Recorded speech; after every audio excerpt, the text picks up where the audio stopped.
Welcome everyone to the Candidate Forum. My name is Tina Surstead and I'm a proud member of the League of Women Voters, Dakota County.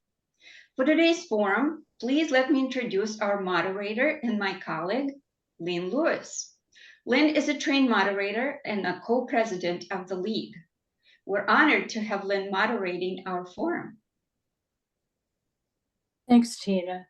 Good evening and welcome to the Dakota Electric Association Board Candidate Forum hosted by League of Women Voters, Dakota County. We extend our heartfelt thanks to the candidates for joining us tonight. We're conducting this forum via Zoom and are recording it for later viewing by residents in the DEA service area.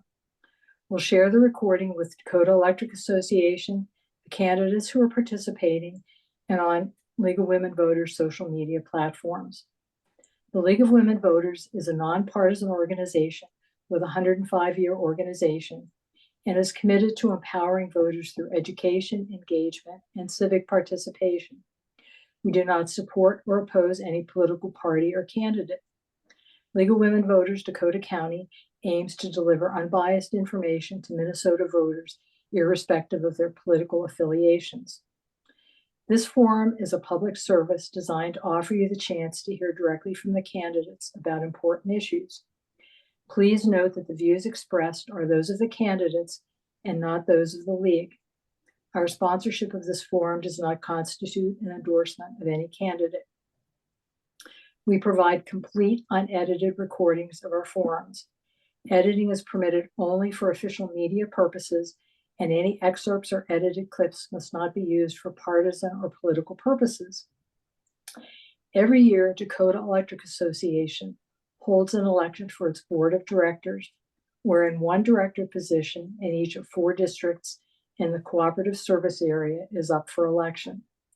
Co-op members may vote for one candidate in each district, not just the district in which they live. There are 11 candidates this year. District 1 has 2 candidates, David Jones, incumbent, and Jeff Nelson. District 2 has 5 candidates, Terry Donnelly, incumbent, Ben Baglio, Michael Hanneman, Todd Newman, and Amelia Vose. District 3 has 2 candidates, Cindy Fields, the incumbent, and Nadeem Zuberi. And District 4 has 2 candidates, Stacy Miller, incumbent, and Ian Benson. All candidates were invited to participate. 7 candidates accepted our invitation. 5 are here tonight and 2 had conflicts. The 2 candidates with conflicts were invited to submit opening statements to be read by the moderator. Tonight we have Jeff Nelson, Todd Newman, Amelia Vose, Nadeem Zuberi, and Stacy Miller participating. David Jones submitted an opening statement to be read by the moderator. We'll begin with the candidates' opening statements, each lasting 2 minutes. They'll be given by the candidates in alphabetical order, followed by the reading of the statement of the one candidate who was not able to attend. Closing statements will also be 2 minutes in length. They'll be given by the candidates in reverse alphabetical order. Questions will be asked of the candidates in random order, and candidates will have 90 seconds to answer each question. We kindly ask that you adhere to these time limits. There will be a timer on your screen to let you know when your time is running out. Please begin wrapping up your response at about the 15-second remaining mark. We really thank you for your participation, and we look forward to an engaging and informative discussion. The forum will conclude in about an hour. So let's begin with opening statements. The order for opening statements will be Stacy Miller, Jeff Nelson, Todd Newman, Amelia Vose, and Nadeem Zuberi. When Nadeem has completed his opening statement, I'll read the opening statement submitted by David Jones. Stacy, you'd like to start? Yes, thank you so much. I first just want to acknowledge and express my appreciation to League of Women Voters of Dakota County for holding this forum. Going back decades, electric co-ops have been a bedrock of energy democracy, and I think democracy broadly, because we are owned and shaped by member owners, the people who get their electricity from the cooperative. So all Dakota Electric member owners have the opportunity to vote and participate in this democratic process. So it's only true to the extent that member owners like you participate, including every spring when it's time to vote for who will represent you on the board, that we can be democratically controlled. I was honored to be elected to the board in 2019 and have been honored to serve as a director since then, as one of the 12 directors. And one of the unique things about co-ops that we're governed by is the 7 cooperative principles. And I'll just say that, during this time of change, and there's a lot of change going on, I find myself referring back to these 7 principles consistently. They range from care for community to economic participation opportunities by member owners, and others that you can look up. But I just want to share that 2 of my priorities are clean energy and affordability, and these go hand in hand.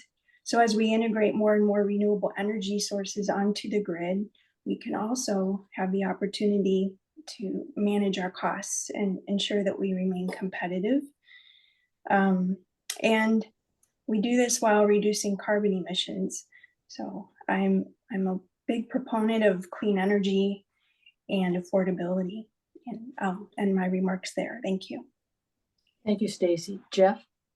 Yes, thank you. I'd also like to express my appreciation to League of Women Voters for allowing me to participate in this forum.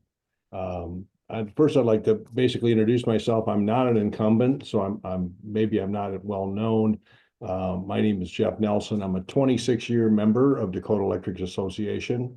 I'm a husband. I'm a father of 3 boys and a grandfather of 2.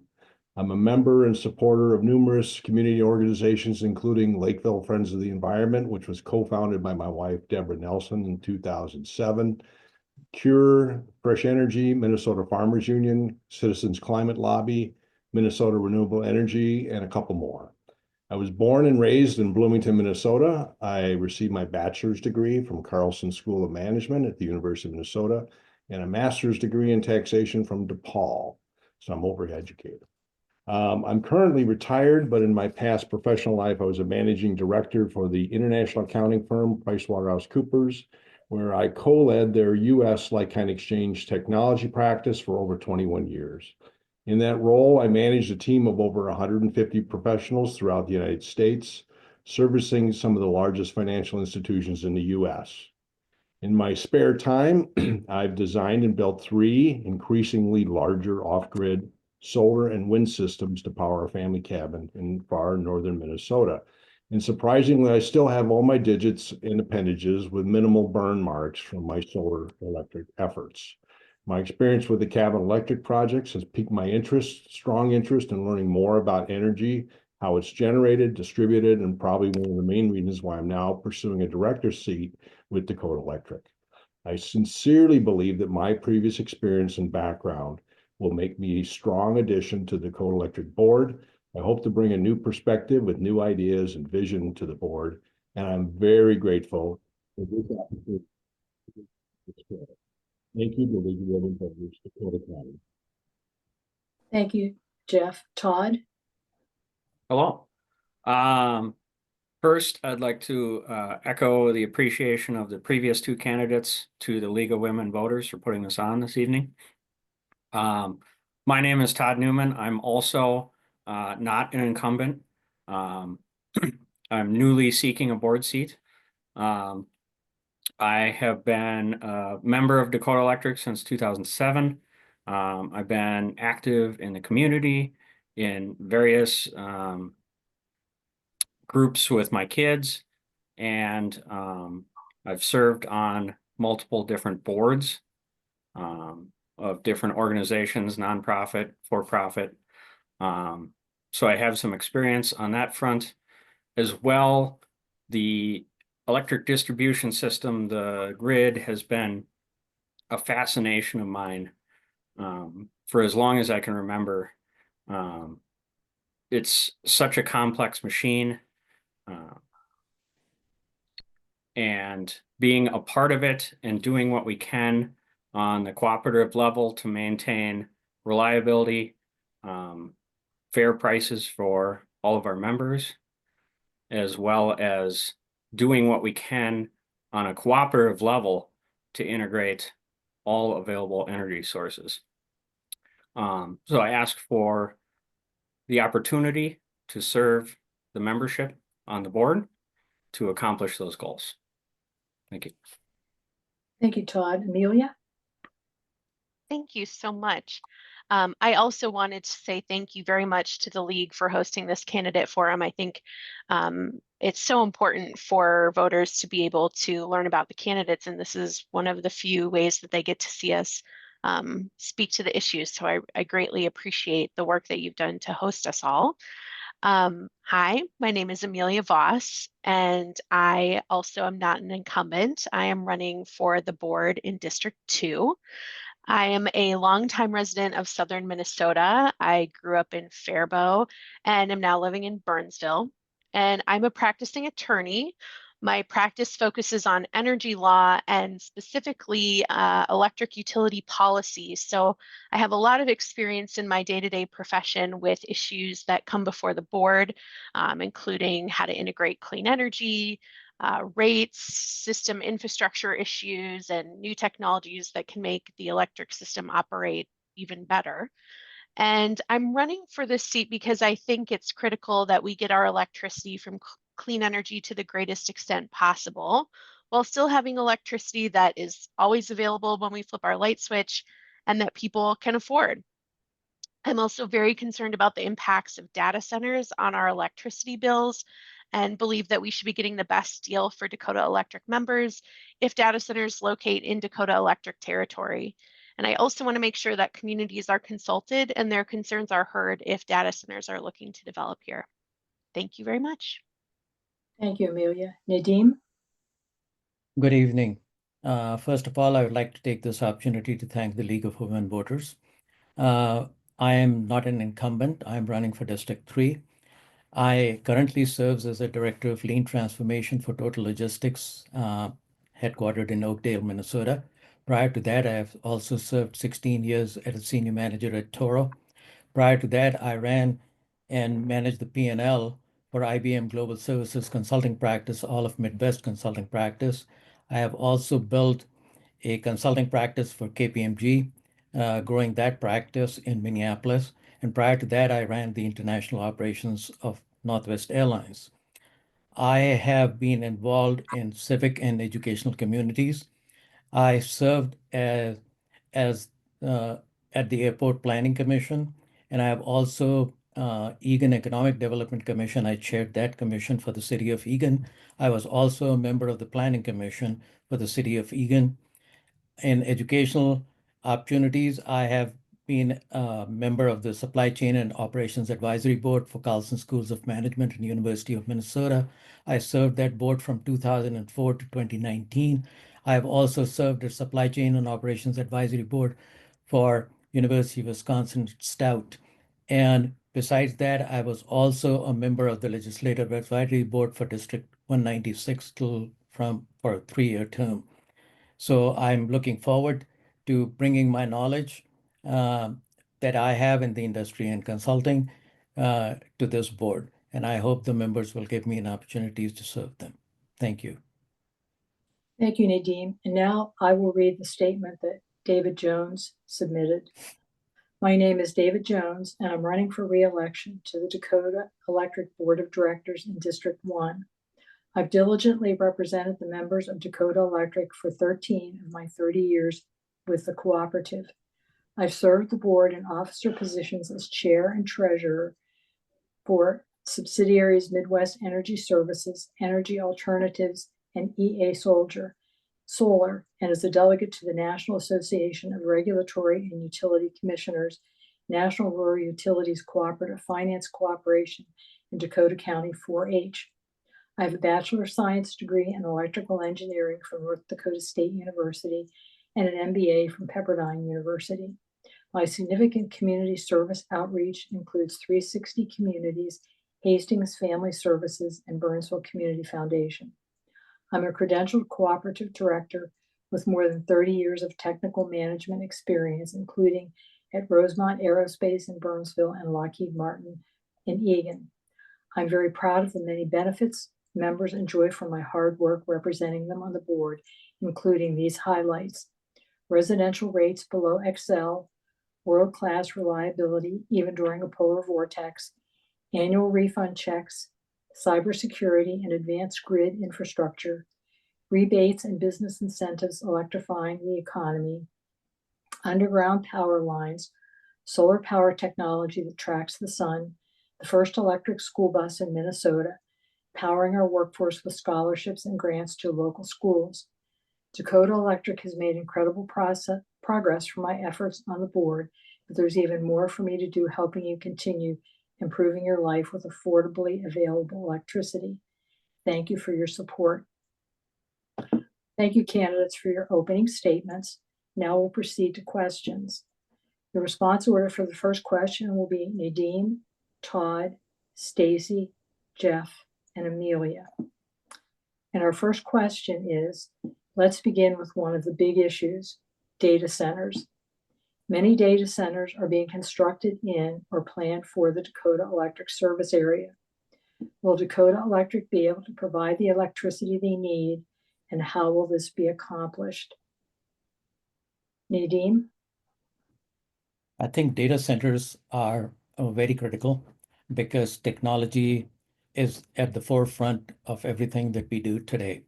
And I think Dakota Electric, so far, what I have seen and I have read, I think is able to do that. I think we need to bring more solar power energy and wind energy in order to provide some of the power to the data centers.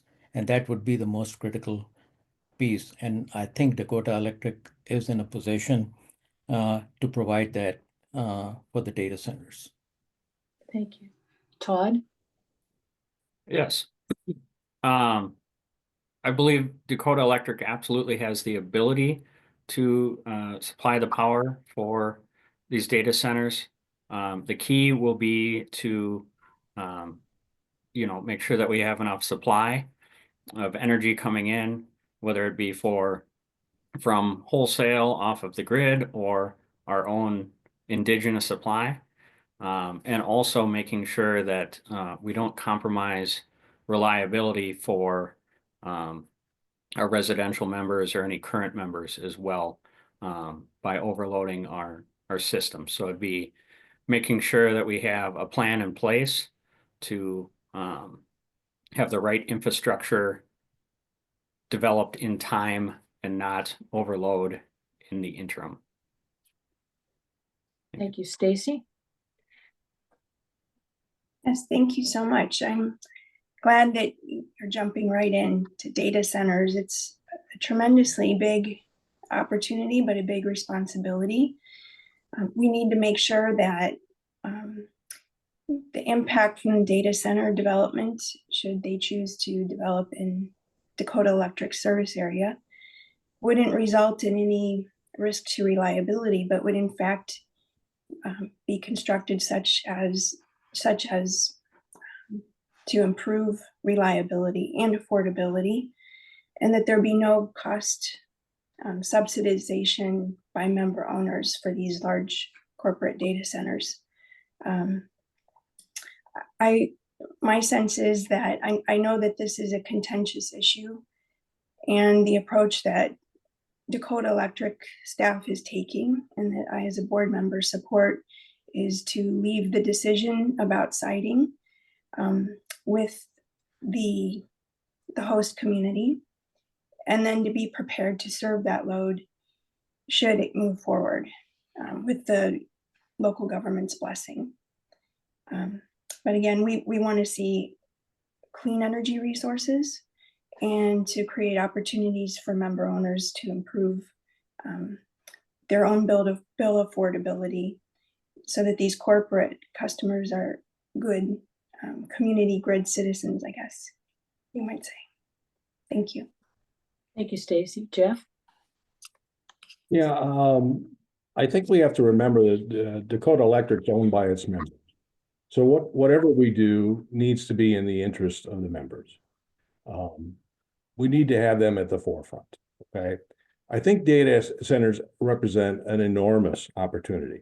They're going to be located in our distribution area.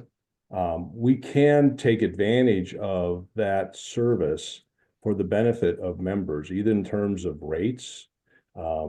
We shouldn't be subsidizing, certainly. In fact, we may be able to figure out ways to take financial advantage of the ability to supply a large amount of power that perhaps we don't even have the ability. Once again, I'm not in the board right now, so I don't have a lot of the facts behind it.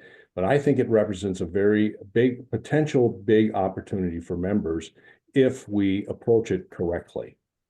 We do have to, of course, you know, the reliability of our power needs to be at the forefront. But I think if we find a way to supply that power, we can supply it economically. And I think some of that economics can fall to the benefit of our members. Thank you, Jeff. Amelia? Thank you for this question. As you know, from my opening statement, I care a lot about data centers. So I think the first important thing to note is I don't have any concerns that, the power will go out, right? There are systems in place to ensure that when a data center is added to Dakota Electric's system, it's not being added until all the infrastructure is in place to make sure that they get electricity, but so does everybody else. But I think key to thinking about data centers is how do we, if they're coming, how do we bring them on without going backwards on clean energy goals? So I think for Dakota Electric, that involves having conversations with Great River Energy, who's the generation and transmission cooperative that we get electricity from. I also think it's critically important that data centers are paying their fair share. So that means not only paying for things that need to get added to serve them, but also for the additional stress that they put on existing infrastructure. And then lastly, I think it's really important that even though the Dakota Electric Board doesn't have jurisdiction over all of the issues related to data centers, that we're aware of the other issues that they can cause, water issues, host community issues, and that we use whatever bargaining power we do have to try and encourage data centers to be good neighbors to our community members. Thank you. And now we'll move on to the second question. And the order for responding will be Amelia, Nadeem, Jeff, Stacy, and Todd. And our second question is, what do you see as the three most challenging issues, in addition to data centers, facing Dakota Electric, and why? Todd? Or Amelia, sorry. I would say ensuring continued affordability as we need to add new things to the system. That can involve replacing aging infrastructure, changing how we're serving customers with different technologies. So affordability is always first and foremost. Second, I would say, how we ensure we're serving customers with clean energy. Clean energy is both important for the environment, but it's also the least cost energy source. So trying to move, in that direction as soon, even more so than Dakota Electric already has, as soon as possible, I think is critical. And then the last piece is just ensuring reliability in a changing climate. We're seeing more unusual weather, more extreme winter storms. And so thinking about, are there new steps we need to take to weatherize our system or make sure that we're able to weather, Winter Storm Uri or a polar vortex when that weather is different from what we're used to experiencing? Thank you. Nadeem?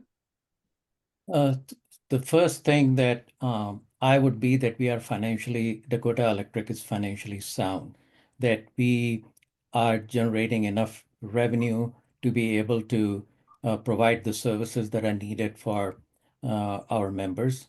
The other one is the infrastructure, and in order to do that, we need to be financially sound to build those infrastructures to be able to do that, and as we add new members. So those are two of the key things. And secondly, we need to have the systems that is reliable so that we can provide the energy and electricity to the members on a consistent basis, and don't have any light outs in extreme weather circumstances. Thank you. Jeff? Yeah, I think I'm just going to echo pretty much what everybody's already said. I think number one is power security and the reliability of our power. Affordability, which I think Dakota Electric has done a very good job of providing affordable electricity. I think we've got some of the lowest rates in the state. But lastly, I do think we need to be forward thinking. You know, I think we have to take a step back, look forward, and think where do we want to go? We need to look at distributed energy solutions, clean solutions. We need to look at things like smart grid. We need to look at ways that we can meet peak power demand, which is clearly one of the biggest challenges for any electricity provider. Can we use things like smart grids to draw power from battery solutions? Or, you know, there's a lot of EVs. I don't know about you, but I see dozens of them every day, and every day they're plugged into the grid. Okay, is there some way to take advantage of some of that storage capacity or some other storage capacity to meet some kind of peak power demand? That's really the critical thing there. That would allow us to use existing assets much more efficiently. So I think having some forward thinking in terms of what we're trying to accomplish and how we're going to move forward is critical to the success of Dakota Electric. And I do think we can do a much better job. Thanks, Jeff. Stacy? Yes, thanks for the question. And there are lots of challenges in the utility industry, but the three that are top of mind for me include power supply to serve not just data centers, but, you know, as we electrify other parts of the economy and move away from gas, we need to make sure that we're meeting our needs with clean electricity, which means renewable in my mind. And I'd also say cybersecurity. I think it's safe to assume at this point every utility, including Dakota Electric, is, you know, getting tempted by phishing and other attacks. And so far, you know, the utility industry is doing a good job keeping up with that for the most part. But there have been cases where, you know, the attackers got through, and of course we rely on electricity, not just for creature comforts, but it's a life necessity, particularly in our cold climate. So we want to protect that from cyber attackers. And then finally, ensuring that there are energy efficiency opportunities, new programs to serve renters as well as homeowners. Thank you. And Todd?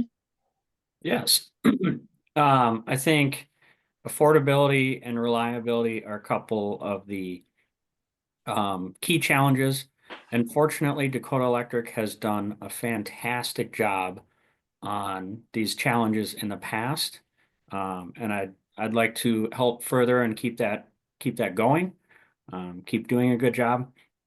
And then as well, looking at things from a distribution co-op view of how can we keep membership involved. We are in a fortunate position to be a membership-owned co-op, and that affords us some opportunities that maybe investor-owned utilities don't have, as far as membership outreach and programs towards things like efficiency, EV time of use charging, some of these other programs that we might be able to implement to encourage members to either save electricity at peak times, or you know, help us help them from the reliability stand of things.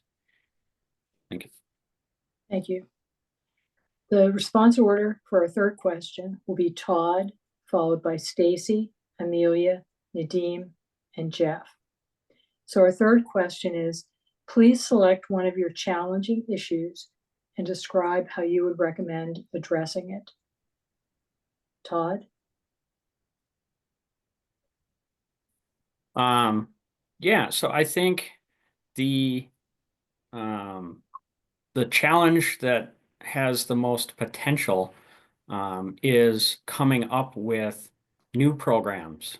We do have some programs already in place, but potentially thinking outside of the box of how can we create new programs to maybe help stimulate EV charger installation or member rooftop solar. Maybe it's a special rate that they're given, something along those lines. But thinking outside of the box on how we can kind of bring everything, not everything, but more generation in-house within the Dakota Electric territory instead of relying as much on Great River Energy potentially, or other rebate programs that might help spur investment within the service territory. Thank you, Todd. Stacy? Yes, well, I think I'll talk about the second point I made about energy efficiency programs and just keeping those fresh, keeping up with the times. There's an interesting cooperative innovation when it comes to meeting the needs of renters. Historically, it's tough for renters to invest in energy efficiency. They don't own the property. The landlord may not be inclined to invest in energy efficiency if they're not paying the electric bill. And so to overcome this, there's a mechanism called the Inclusive Utility Investments Program, which would allow for homeowner, renter, small business, anyone could invest in energy efficiency improvements that are cost effective and actually pay for themselves over time, even as you enjoy the savings associated with the improvements. So beyond lighting efficiency, you can get into appliances, insulation. These things can all help reduce your bill. And I would love to see Dakota Electric offer that opportunity for our member owners. Thank you. Amelia? Thanks. So I mentioned both the clean energy transition and affordability, and the solutions that I'm excited about actually work for both. So I'm grouping them together, but moving toward a cleaner energy generation mix, and especially eliminating the reliance on some of the coal that Great River Energy utilizes as soon as possible will both serve the clean energy transition, but also make bills more affordable, because coal is one of the most expensive resources that we can rely upon to provide our electricity. But I'm also really excited about energy efficiency programs similar to Stacy, because energy efficiency is kind of the lowest hanging fruit from a clean energy transition standpoint in terms of reducing greenhouse gas emissions. And it is a huge help to people in reducing their electricity bill, especially those that are most energy burdened, who live in really inefficient homes or apartments and have really high electricity bills because of that. And moreover, using or finding ways to do energy efficiency programs can also help Dakota Electric reduce its peak load, which then reduces the amount of new infrastructure we need to build to serve members. So that's a really exciting opportunity that both helps clean energy and affordability as energy efficiency programs. Thank you. Nadeem? Yeah, I think the most important factor for any organization is the strategic planning, and it needs to be taking a look at it as forward thinking. And the reason being that without a strategic plan, I mean, the world keeps on changing. So we need to have a very solid strategic plan that when things change, that we are able to still operate efficiently and provide the members the services that are there. And based on that, then we can have an annual plan. And each year, usually it's about a 3-year strategic plan. And every year there's an annual plan, and then another year gets added to that 3-year plan based on what we have seen. So that will be the most critical piece of it, and that will be able to not only provide the investments in the infrastructure and also the reliability to provide the members with the electricity. Thank you. Jeff? Once again, I think I'm following in line. I think I've heard basically the same thing. I think forward thinking is critical. I think strategic and Nadeem talks about strategic planning. That's really what we're talking about. How do we pick up that low hanging fruit, like Amelia says, which really is a function of technology. I do think that we need to stimulate the adoption of more efficient ways to use our energy and to store our energy, using distributed power systems, smart grids, like I said before, for generation and storage of electricity. There's several ways that we can do that, and somebody might have mentioned this, but and I know that Ryan Hinges has been talked to about this. There's something called the inclusive utility investment, which is basically a process where people are encouraged to basically the utility pays for technology improvements or equipment improvements within the house to improve efficiency. The utility pays for it. The amount of power utilized is reduced, and that savings, part of it is passed on to the consumer or the ratepayer, our members, as a reduction of their bill because you're using less electricity, and part of that is taken in by the utility to help pay for or repay them for some of the improvements that have been made. I think this is a fantastic kind of win-win situations. Those kinds of things need to be at the forefront of any forward thinking that the utility implements going forward. And I think it will pay huge dividends. Amelia's right. I think it's low hanging fruit. And I think Nadeem is right. You just have to build it into your strategic planning. It's got to be a goal. You have to have a vision of where you're going to go and what do you want to accomplish. Thank you, Jeff. The response order for our next question will be Jeff, Amelia, Nadeem, Todd, and Stacy. And our next question is, Dakota Electric has applied for an 11% rate increase. Do you support this rate increase and why? Jeff? Actually, I think this is an easy one. Dakota Electric hasn't applied for a rate increase since 2019. They've been exceptional. When I compare our electric rates to rates from XL Energy and some of the other neighboring distribution networks, we have the lowest rates right now in the state. And I think an 11% rate increase after 6 years with no rate increase is a reasonable request. They also are in the process of their facilities are far overbuilt. I've seen pictures where their trucks are parked literally side by side. I don't even know how to get in the truck, and inventory stored out on the ground. So, if we want them to make some of these improvements in terms of their processes, in terms of their equipment, in terms of some of their methodologies, it's going to require an investment, and I am more than willing every 6 years to pay an 11% rate increase. I think it's just smart. And I'm assuming they're and I trust them. They're just the rates have been the same for forever. And they're very attractive. My Chevy Bolt costs 6 cents a kilowatt hour to charge or something silly like that. So I'm a happy guy. So all for it. Thank you, Jeff. Amelia? So I also think the rate increase sounds reasonable. I haven't looked under the hood to see, line item by line item what's driving the rate increase. But I agree that, it's pretty waiting that period of time since 2019 is a good amount of time for a utility to, wait to increase rates. The investor-owned utilities increase rates in some instances almost every year or every few years.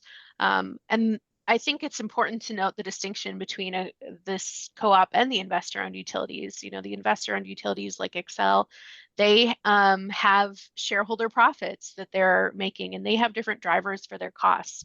Whereas, this cooperatively owned utility doesn't have those same drivers to increase costs. It's really about just making sure that they have enough money to cover the costs of providing service. So I would trust, wholeheartedly that the rate increase is based on just necessity of providing service to customers. And it makes sense. We've seen a lot of supply chain issues, inflation, price increases on a lot of equipment that utilities need over that same time period. So that rate increase seems pretty reasonable to me, given what I've seen in the industry. Thank you. Nadine?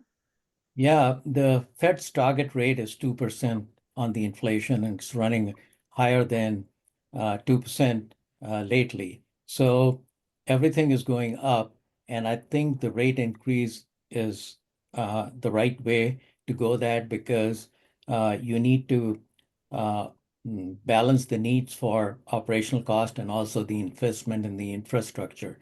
Because if we don't have a sound financial and investments, we won't be able to provide service to the members that is required, as we need to also invest in the improvement to the infrastructure. Thank you. Todd? Yes, I do believe the rate increase is justified.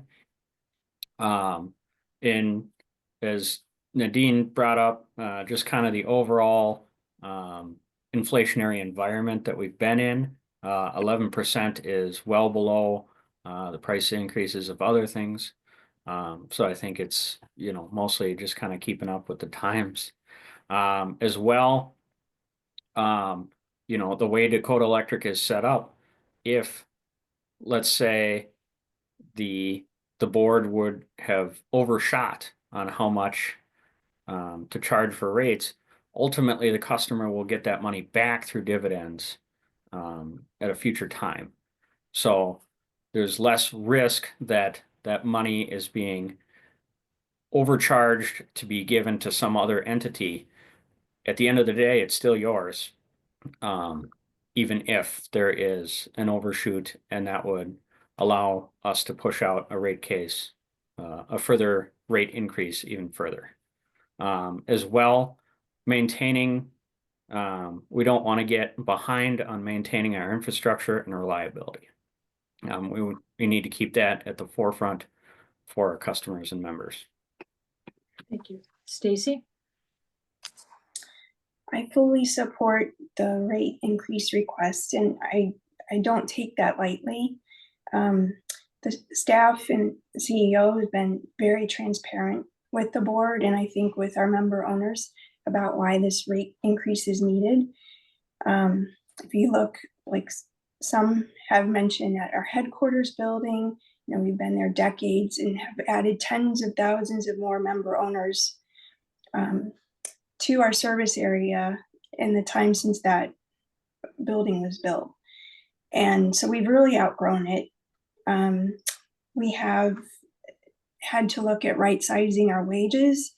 We were a little on the low side and at risk of attrition for some of our positions, where the competition could be Excel or maybe even Connexus or other cooperatives. And so we don't want to risk losing good workers to other utilities that pay better. And then finally, we just have not seen prices go down post-COVID in terms of the supply chain. Prices have been going up rapidly, as with a lot of areas, and the utility business is no different. So I'd say common, 50% increase in substation components that are critical for our business. And staff's done a wonderful job at managing our budget, but it's time for a rate increase, or we would risk reliability issues. Thank you. The response order for our next question will be Stacy, Nadeem, Amelia, Todd, and Jeff. And our fifth question is, and we've already heard a little bit about this, should Dakota Electric participate in an inclusive utility investment program? For listeners, this Energy Savings for All program is a program that utilities can participate in where they conduct an energy audit in your home and identify ways to reduce energy use. Utility will then cover the cost of, for example, an energy efficient refrigerator for the customer. The energy savings are then split between the member and the utility. So, Stacy? Wow, I am really excited to see this question here. So yes, absolutely, Dakota Electric should offer an inclusive utility investment program. I work in the energy industry, and this is something that I wanted to do in my tenure with a city that was seeking this from their utility. Unfortunately, it was an investor-owned utility, and so it really was tough at the time to make the case for it if the utility required its rate of return, which is in the neighborhood of 11% per year. So, and they wanted to collect that on these investments in people's homes and businesses to make them more efficient. And so the good news is that we're part of a cooperative. We don't have to earn 11% for our shareholders. We can make energy efficiency, and it's consistent with the 7 cooperative principles, including care for community, in which we would, enable member owners to be to have pay for them over time. The program even protects against overinvestment for things that aren't cost effective. So those new windows, not cost effective, they're not eligible. It's just cost effective improvements. And so for me, it's a win-win for the co-op and for our member owners who would benefit in terms of affordability of their bills and comfort. Thank you. Nadeem? Yeah, I support that inclusive program for Dakota Electric, because if we do that, not only with the technology, the appliances have become more efficient, and by providing that type of an audit, and if people go in and buy new appliances, not only we will be saving that, but we can also offer a little bit of a rebate. And if everybody does that with all of our members, I think not only we will be able to be saving the energy, but we will be able to provide a more reliable environment, and we don't have to make big investments because I think the demand for energy is going to increase if people buy electric vehicles. I think they need to be utilizing more energy also. So I wholeheartedly support that program. Thank you. Amelia? I'm also thrilled that you asked this question. In my professional life, I, like Stacy, have studied inclusive utility investment programs quite a bit. And I've looked at where they've been implemented in other parts of the country, and they have largely been implemented by cooperative utilities. Some investor-owned utilities have implemented them as well, but across the board, they've been very successful. And what excites me so much about them is partially what I mentioned before, which is that energy efficiency is this low-hanging fruit. If we can reduce the amount of electricity we're using, that really benefits everyone. It reduces customer rates, it reduces peak load for the cooperative. It also is beneficial for the environment by reducing greenhouse gas emissions. So it's really a win-win to implement energy efficiency. But this particular program is so exciting to me because anyone can participate. Many energy efficiency programs are limited to people who are low income or meet certain qualifications, but there's still a whole host of people who maybe don't meet low income qualifications, but still don't have money just out of pocket to pay for new efficient appliances. And this program allows anyone to participate and basically pay back the cost of efficiency through energy savings on their bill. So their bill goes down from day one, they have a more efficient home. And it really is a really well thought out program that I think works for everyone involved. So love it. Thank you. Todd? Yeah, I believe it is a good opportunity. I'm a little bit surprised that Dakota Electric doesn't already have some sort of a home energy audit program in place. But I think it's an opportunity for us to add one and potentially, shave peak demands, take the load off our system, and we have the opportunity to recoup enough savings and more to pay for the program. So customers benefit and the utility benefits. It's a win-win. Thank you. Jeff? We're unanimous on this. It makes perfect sense. You're gonna reduce, Dakota Electric would pay for these improvements. You would reduce the power usage. The ratepayer would have a lower rate, but part of that lower rate would be used by Dakota to basically reimburse themselves for the cost of these improvements. But over a period of time, the ratepayer is going to pay less. Dakota Electric's going to have a far more efficient system that's going to reduce their need to seek out new sources of power to meet that peak power demand. It makes perfect sense.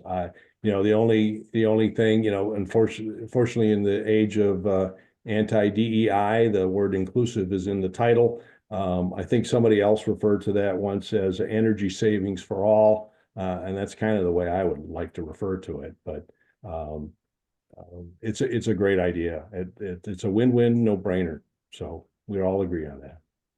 Thank you. And now this is going to bring us to our last question. We're approaching an hour and we still have closing statements. So the response order for our last question will be Jeff, Todd, Stacy, Amelia, and Nadine. And the sixth and last question is, what are Dakota Electric's plans for integrating renewable energy sources into the power mix? Will Dakota Electric meet the state's clean energy goals? Jeff?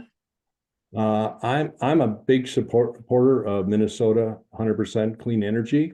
I am not privy to a lot of the information. I'm not on the board, so I don't know where they stand on this.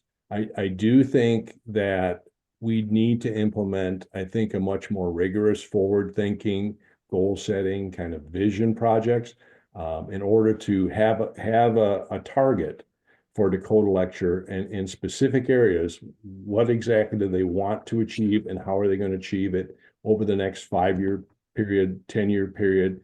And I think Dakota Electric could do a much more vigorous, I think a much more detailed, go through that process, that SWOT process or whatever you want to use to achieve these goals.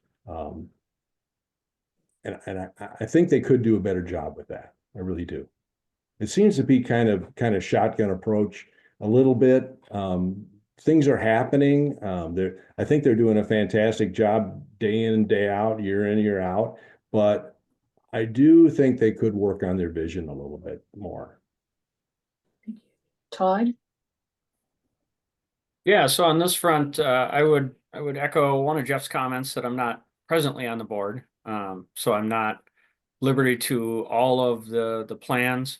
And I do think this is an area where the board could improve communication with membership as far as what the plans are for integrating renewables.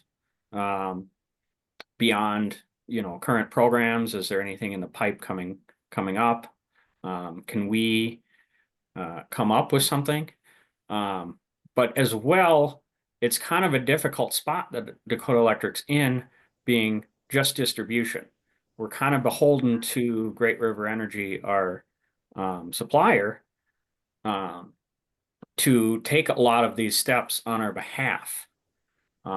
So it would as well partially be the board's role to apply pressure to Great River Energy to make some of these moves on our behalf, because we don't generate most of our electricity ourselves. Thank you. Stacy? Yeah, so Dakota Electric, as was observed, is a distribution co-op. We get our power from Great River Energy for the most part. I think we're allowed to produce up to 10% of our own needs under our contract with Great River Energy.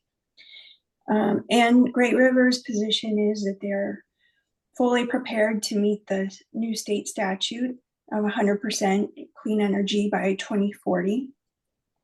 I'm supportive of that, and I think generally the board is. I would say I've heard,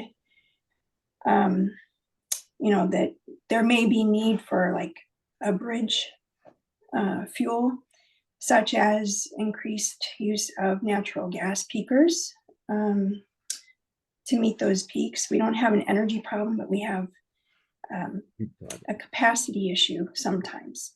And that's what you're hearing about in the news with the reliability concerns. And so where are we going to get the added capacity? And one way to do it is through demand flexibility, just to manage your loads, be able to curtail. And a lot of member owners participate in that.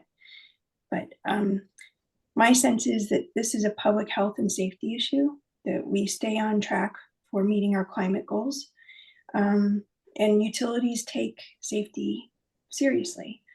So my expectation, my advocacy as a board member is to meet the 100% goal and to support GRE and continuing down that path. Thank you. Amelia? So I also am not currently on the board, so I can't speak to, the internal current plans, but I do think that to the extent Dakota Electric can, we should be pushing Great River Energy and saying this is a priority for us, that you meet the state law and you meet it well. And what I mean by that is the 100% carbon-free electricity by 2040 law allows utilities to comply with that law by purchasing renewable energy credits. And so Great River Energy could continue to run its coal plant and purchase renewable energy credits to, as an offset and to qualify under the law. And I think it's important that we push them to not do that and to actually provide 100% clean energy from clean energy resources, not from coal and purchasing offsets or credits. I also think that we should be pushing Great River Energy to look at what are innovative technologies that we could use in lieu of gas. So we're not building out new fossil fuels when we're trying to move away from that. What's the new innovative battery technology? Could that help us with the capacity issues?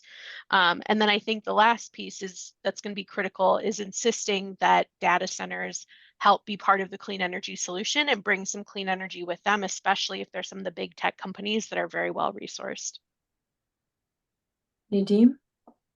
Yes, I'm not on the board, so I'm not, but since Great River Energy supplies the power, if I look at the statistics from 2023, 33.8% came from coal.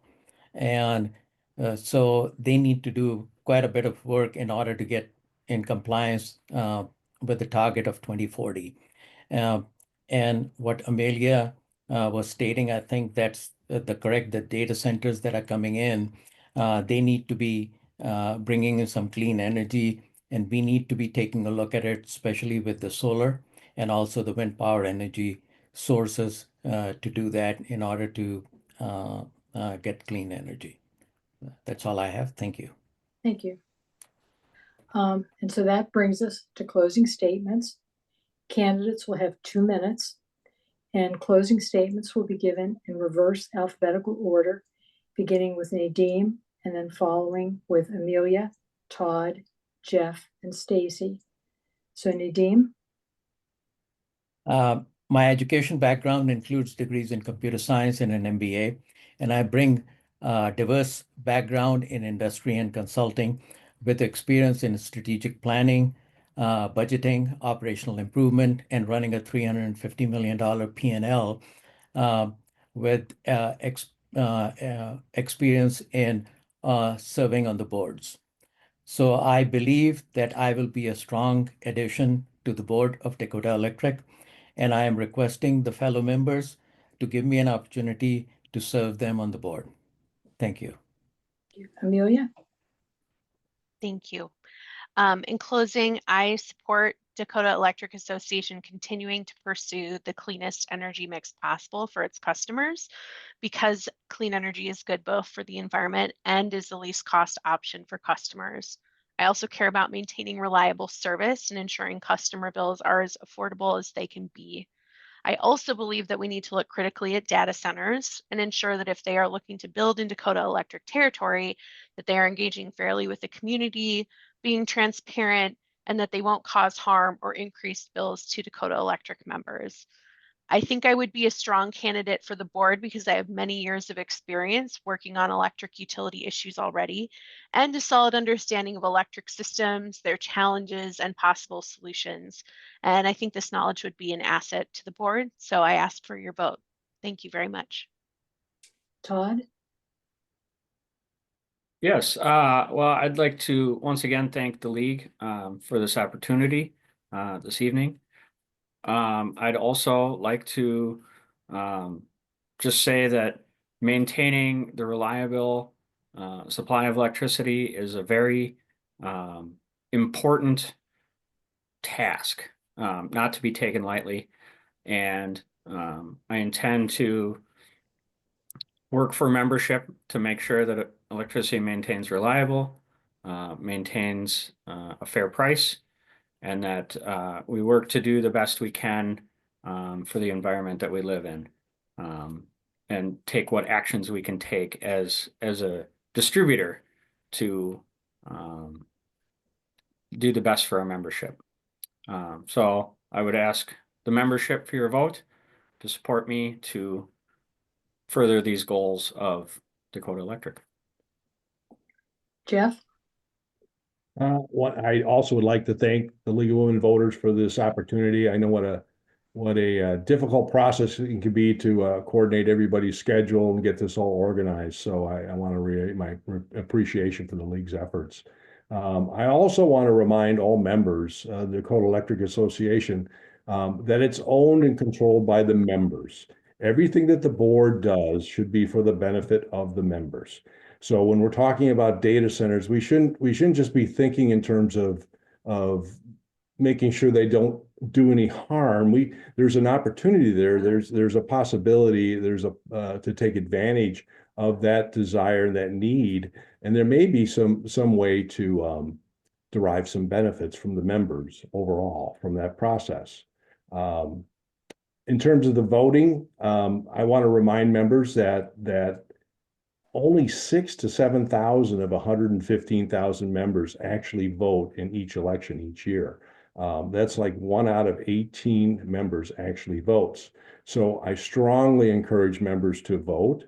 You got to remember your vote is probably worth 18 other members. So you can kind of amplify your vote is an outsized importance. And of course, I strongly encourage you to vote for me.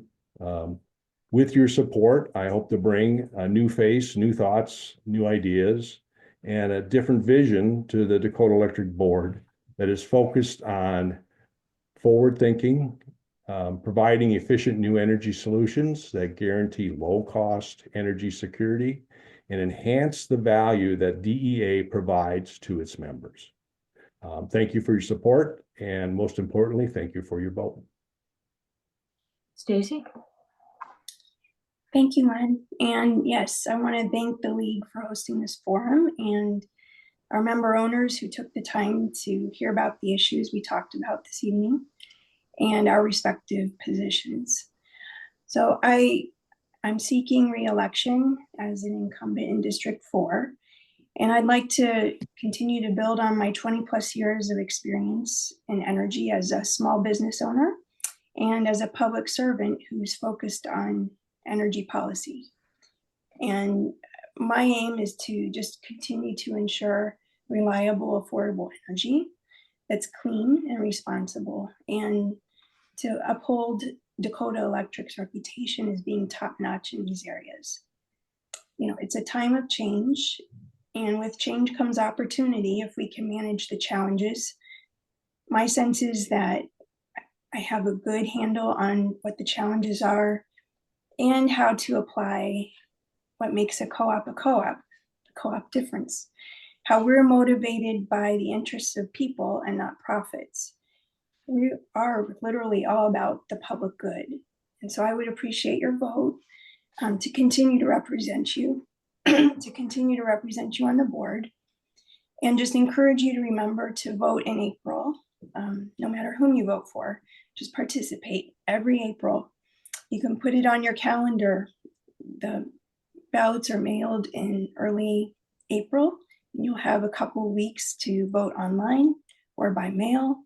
You can read everyone's bios, and I'll conclude with that. So thank you. Thank you, candidates. And that concludes our candidate forum. On behalf of the League of Women Voters of Dakota County, we really extend our sincere gratitude to everyone who participated in tonight's forum. A special thank you goes to our candidates for their commitment to the democratic process and their willingness to serve their community. The League of Women Voters is dedicated to researching issues critical to our members and the well-being of our communities. If you're interested in learning more about our work and discovering how you can make a difference, please visit us at LWVDakotaCounty.org. For additional information about voting and candidates, please check out the Dakota Electric Association at dakotaelectric.org. As a reminder, you'll receive your ballot in the mail about 2 weeks before DEA's annual meeting in April. And you may vote for a candidate in each of the 4 districts, not just the one in which you live. So thank you once again for tuning in, and don't forget to vote.